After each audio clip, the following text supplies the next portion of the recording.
রথ হবে, অর্থাৎ রথ টানা হবে, কিন্তু বৃষ্টি হবে না, সেটা কিন্তু একদমই ভাবা যায় না। রথ যেদিন সেদিন এক ফোঁটা না এক ফোঁটা বৃষ্টি হবেই, কিন্তু এবার রথে কিন্তু বেশ ভালোই বৃষ্টি হচ্ছে। সেই জন্য আশেপাশের হ্রদগুলোকে কভার করবো এবার। আমাদের মধ্যমগ্রামে এরকমই একটি বাড়ি আছে, কোড়া চণ্ডীগড়। মধ্যমগ্রাম পূর্বাচল কোড়া চণ্ডীগড় দে বাড়ি। হ্রদটির বয়স হয়তো বেশি বছর নয়, সেই 2017 থেকে এখনো পর্যন্ত যে জার্নিটা হচ্ছে, একটা দেখবার মতো ভীষণই ভালো ঘরোয়া পরিবেশে তারা কিন্তু সারা মধ্যমগ্রাম ঘুরে আসে রথে।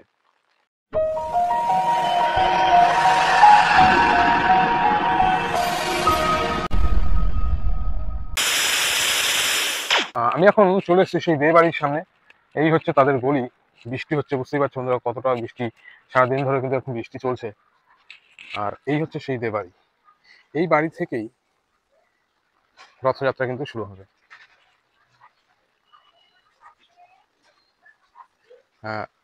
প্রয়াত মুকুল রঞ্জন দে এখানে লেখা আছে, তিনি এই রথযাত্রাটি শুরু করেছিলেন 2017 সালে। সন্তানের ইচ্ছের জন্য, মানে ছেলের ইচ্ছে ছিল একটা রথ বানাবে, সেই জন্য কিন্তু শুরু হয়েছে এবং তারপর থেকে কিন্তু পরপর চলছে। মাঝখানে 2 বছর বন্ধ হয়ে গেছিল, কারণ যখন তিনি প্রয়াত হলেন, বাবা মা মারা গেলেন, মুকুল রঞ্জন দে তিনি মারা গেলেন, তারপর থেকে কিন্তু 2 বছর বন্ধ ছিল।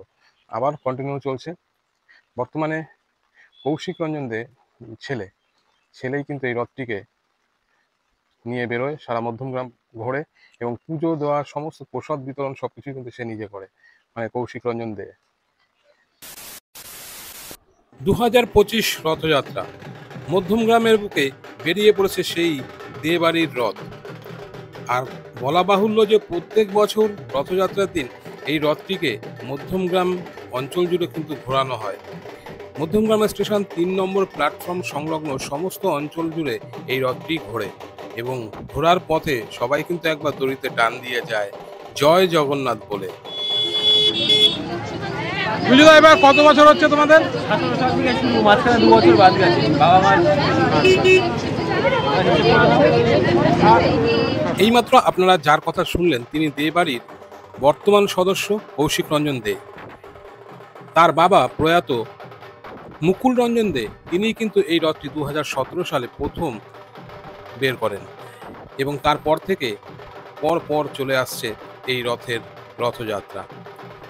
যদিও মাঝখানে 2 বছর বাদ ছিল, তিনি নিজের মুখেই বললেন বাবা যখন প্রয়াত হলেন তখন কিন্তু 2 বছর বাদ ছিল, তারপর থেকে আবারও চালু হয়েছে সেই রথযাত্রা।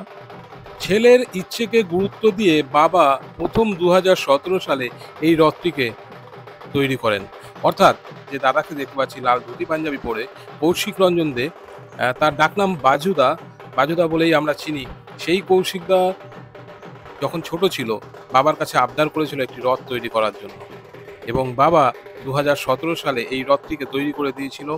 আর এখন সেই রথটিকে তারই সন্তান কৌশিক রঞ্জন দে সুন্দরভাবে সাজিয়ে গুছিয়ে সারা মধ্যমগ্রাম ঘুরিয়ে নিয়ে আসে। দারুণ সুন্দর লাগছে দেখতে। ভেতরে আমরা ঠাকুরকেও দেখতে পাচ্ছি। এই রথের যে ঘোড়া দুটো আছে সেই ঘোড়া দুটো বিষ্ণুপুর থেকে নিয়ে আসা হয়েছে। বেশ ভালো লাগে এই ব্যাপারগুলো শুনলে, যে আমাদের সনাতন হিন্দু শাস্ত্রে কত রকমের নিয়ম বা একটা বিশ্বাস বলা যায়, মানুষের এইগুলো হচ্ছে একটা বিশ্বাস। সে বিশ্বাসের উপরে আমরা কত গুরুত্ব দিই।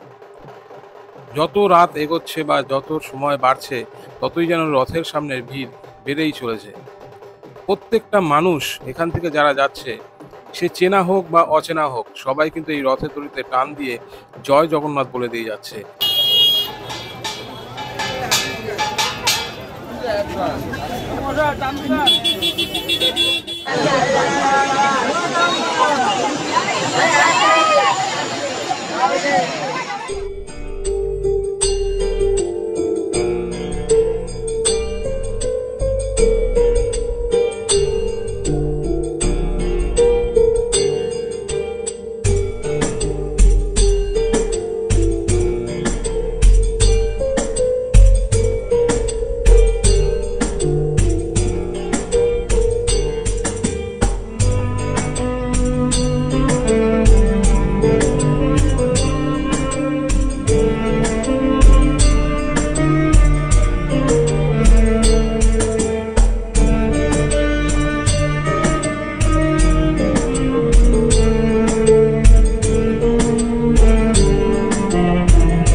জয় জগন্নাথ। জয় জগন্নাথ।